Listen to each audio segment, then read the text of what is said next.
శ్రీమాత్రే నమః. ఈరోజు ఒక అద్భుతమైన కీర్తన విందాం. ఈరోజు త్యాగరాజస్వామి వారి ఆరాధనోత్సవం కదా. ఒక కీర్తన విని దాని అర్థం తెలుసుకుందాం. కీర్తన పాడడం రాదు, కానీ నేను ఆ కీర్తన చదివి వినిపిస్తా.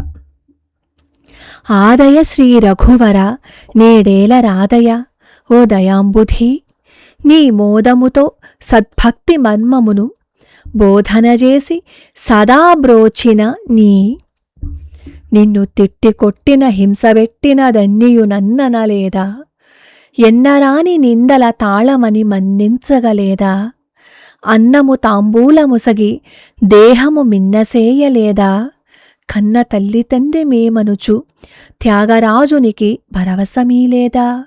ఆ దయ అంటే ఆనాటి దయ.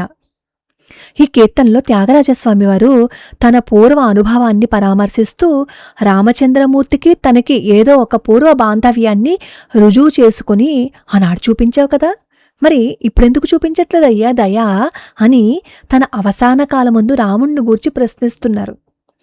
ఇలా మనం అన్వయించుకోవచ్చు. అలాగే ఇంకొకలా కూడా మనం సమన్వయం చేసుకోవచ్చు. ఇతరులను రక్షిస్తున్నప్పుడు నువ్వు వారి యందు చూపిన దయ నేడు నా మీద రాకున్నదేమయ్యా అని అయినా సరే అడిగి ఉండొచ్చు అనమాట. రెండు విధాలుగా మనం అర్థం చేసుకోవచ్చు. కాకపోతే ఇక్కడ ఒక విషయం మనం తెలుసుకోవాలి. త్యాగరాజస్వామి వారు భగవద్గీతలో కృష్ణ పరమాత్మ చెప్తారు చూసారా, అనన్యాశ్చింతయంతో మాం యజనా పర్యుపాసతే తేషాం నిత్యాభియుక్తానాం యోగక్షేమం వహామ్యహం అని. వాళ్ళ యోగక్షేమాలని నేను వహిస్తాను అన్నారు. చూస్తాను అని అనలా, వహిస్తాను అన్నారు. త్యాగరాజస్వామి వారి చరిత్రలో ఒక సంఘటన వస్తుంది. త్యాగరాజస్వామి వారిని ఆయన సోదరుడు బాధ పెడుతూ ఉండేవారు. ఆ సోదరుడు ద్వేషిస్తున్న కాలంలో జరిగిన సంఘటన అన్నమాట ఇది. ఒకసారి ఈ త్యాగరాజస్వామి వారి సోదరుడు త్యాగరాజస్వామి వారిని నిందించి తిట్టి పశువుల శాలలో తాళ్ళుంటాయి కదా, ఆ తాటితోటి త్యాగరాజస్వామి వారి వీపు చిట్లేటట్టు కొట్టేసట. త్యాగరాజస్వామి వారు సృహ తప్పి పడిపోయారు. అప్పుడు స్వప్నంలో శ్రీరామచంద్రమూర్తి దర్శనమిచ్చారట. దర్శనమిచ్చి, ఎందుకయ్యా విచారిస్తున్నావు, చూడు నా వీపు చూడు అని వీపు చూపిస్తే ఆ వీపు మీద తట్లు కనిపించాయంట. కన్నీళ్లు పెట్టుకున్నారు త్యాగరాజస్వామి వారు. అంటే నువ్వు అనన్య చింతనతో ఎప్పుడైతే నన్ను పట్టుకుంటావో, నువ్వు శరణుజొచ్చుతావో నీ గురించి అంతా నేనే చూసుకుంటాను. త్యాగరాజస్వామి వారు రామనామాన్ని ఎప్పుడు వదిలిపెట్టలా, రాముణ్ణి ఎప్పుడూ వదిలిపెట్టలేదు. ఆయన్ని ద్వేషించలేదు, తిట్టలేదు, ఏమీ చేయలేదు. ప్రతి నిమిషం రామా రామా రామా ఆర్తితోనే పిలిచారు, ఆర్తితోనే అడిగారు, ఆర్తితోటే మాట్లాడారు. ఏ కీర్తనలో కూడా త్యాగరాజస్వామి వారు చేసింది అదే. ఆదయ శ్రీ రఘువర నేడేల రాదయ ఓ దయాంబుధి. రాముణ్ణి ప్రశ్న వేస్తున్నారు, ఓ రఘువంశ శ్రేష్ఠుడా, నువ్వు దయకు సముద్రము వంటి వాడివి కదా, అటువంటి నువ్వు ఈ రోజైనా నా దగ్గరకొస్తావా అనే ఆర్తి ఇందులో ఉంది. ఇందులో అహంకారం లేదు, కోపం లేదు. నేను చాలా తప్పులు చేశానయ్యా, అయినా నువ్వు నన్ను విడిచిపెట్టావు కదా, నువ్వు దయాసముద్రుడివి అంటున్నారు. ఆయన ఏ తప్పు చేయకపోయినా మోదముతో సద్భక్తి మర్మమును బోధన చేసి సదా బ్రోచినని. రాముడు కేవలం రక్షకుడు మాత్రమే కాదు, సద్భక్తి అంటే ఏంటో బోధించిన గురువు. శబరి, గుహుడు, హనుమంతుడు, విభీషణుడు వీళ్ళందరి భక్తిని చూసి వాళ్ళని ఆదరించారు కదా రామచంద్రమూర్తి.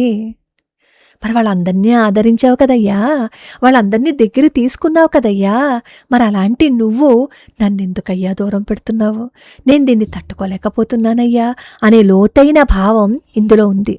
నిన్ను తిట్టి కొట్టి హింసబెట్టినదన్నియు నన్ననలేదా. ఇది మనసుని కదిలించే పంక్తి. నేను నిన్ను నిందించలేదా, నా జీవితంలో మాటలతో పనులతో నిర్లక్ష్యంతో నిన్ను బాధ పెట్టలేదా అని తన తప్పులని తానే ఒప్పుకుంటున్నారు. అక్కడ నిజంగానే రామచంద్రమూర్తిని ద్వేషించలేదు, బాధ పెట్టలేదు. కానీ ఏమో ఒకవేళ చేశానేమో అని ఒప్పుకుంటున్నారు ముందుగానే. ఇది నిజమైన భక్తుడి యొక్క లక్షణం. దేవుణ్ణి కాదు ప్రశ్నించటం, మనల్ని మనమే ప్రశ్నించుకోవాలి. తర్వాత ఎన్నరాని నిందల దాళుమని మన్నించగలేదా? రాముడు ఎటువంటి నిందలనైనా సహించినవారు. అరణ్యవాసం చేశారు, సీతాపహరణం జరిగింది, ప్రజల నుంచి విమర్శలొచ్చాయి, అన్నింటినీ మౌనంగా భరించారు. అన్నింటిని మౌనంగా భరించావే, అలాంటి నువ్వు నేనేదో తెలిసి తెలియక చిన్న చిన్న నిందలు చేసుంటానయ్యా, క్షమించలేవా అనే ఆశ ఇందులో ఉందన్నమాట. అన్నము తాంబూలముసగి దేహము మిన్నజేయలేదా? ఇది ఇంకా లోతైన భావన. మన శరీరానికి అన్నం పెట్టేదెవరు? శక్తినిచ్చేదెవరు? చివరికి ఈ దేహాన్ని దివ్యగా మార్చిందెవరు? రాముడే కదా. మరి అటువంటి నువ్వు నా దేహాన్ని పోషిస్తున్నావు కదా, మరి నా మనసునెందుకయ్యా వదిలిపెడుతున్నావు? అంటే నా దేహాన్నే పోషిస్తున్న నువ్వు నా మనసుని ఎందుకు విడిచిపెడతావు అనే అర్థమూ ఉంది, నా మనసునెందుకయ్యా వదిలిపెట్టేస్తున్నావు అని ప్రశ్న ఉంది. చివరిగా పూర్తి శరణాగతి చేసేస్తారు. కన్న తల్లి తండ్రి మేమనుచు త్యాగరాజునికి పరవశమీ లేదా? హామీ ఇవ్వలేదా అని అడుగుతున్నారు. నువ్వే నా తల్లి, నువ్వే నా తండ్రి, ఈ లోకంలో ఇంకెవరు లేరు. ఈ భావనతోనే త్యాగరాజుడు పరవశించలేదా అని తనని తానే గుర్తు చేసుకుంటున్నారు. ఇది భక్తి పరాకాష్ట. దేవుడు వేరు, నేను వేరు కాదు, నువ్వే నా సర్వమని భగవంతుడిలో ఐక్యమైపోవడం అన్నమాట. మనము దేవుణ్ణి అవసరంలో పిలుస్తాం, బాధల్లో ప్రశ్నిస్తాం, కానీ తప్పులు చేసినప్పుడు మాత్రం ఒప్పుకోం. త్యాగరాజు మాత్రం తన అహంకారాన్ని పూర్తిగా కరిగించి క్షమా దయా శరణాగతులతో రాముడి ఎదుట నిలబడ్డాడనమాట. ఈ కీర్తన మనకి నేర్పే అసలైన పాఠం ఏంటి అంటే, భగవంతుడు ఎక్కడో ఉన్నాడు కాదు, మనమే అహంకారంతో, మన అహంకారంతో ఆయనకి దూరం అయిపోతున్నాం, ఆయన దూరం చేసేసుకుంటున్నాం. ఒక్కసారి మనసారా నువ్వే నా తల్లివి, నువ్వే నా తండ్రివి అని శరణాగతి చేస్తే రాముడు మన కోసం వచ్చేస్తాడు, మన దగ్గరికి వస్తాడు. ఇది కీర్తన కాదు, త్యాగరాజస్వామి వారు కన్నీళ్లతో రాసిన ప్రార్థన అన్నమాట ఇది. మనకి పూజ చేయటం రాకపోవచ్చు, కానీ మన మాటలతో మాల కట్టడం వచ్చు కదా, అందమైన మాటలతో భగవంతుణ్ణి పిలవటం వచ్చు కదా. అలా పిలిస్తే ప్రతిక్షణం రామా ఎక్కడున్నావు, రామా రా అంటూ రామనామస్మరణ చేశాము అని అనుకోండి, రాముడు రాడా? త్యాగరాజస్వామి వారు కీర్తనలు విన్నా చాలు మన జన్మ ధన్యమైపోతుంది.